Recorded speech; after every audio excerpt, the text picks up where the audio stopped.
gunting, jarum, getah rambut.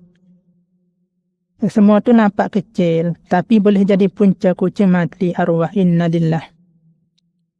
Kucing suka main benda kecil yang bergerak. Saya pun tak tahu kenapa lah, tapi dia memang suka kucing.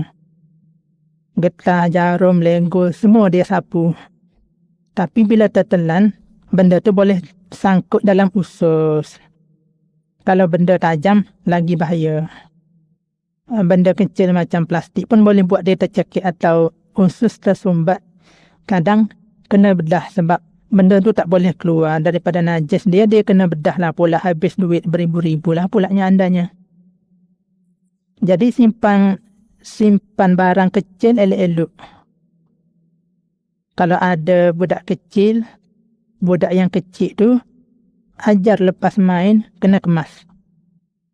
Benda nampak remeh tapi bahayanya besar untuk binatang kucing.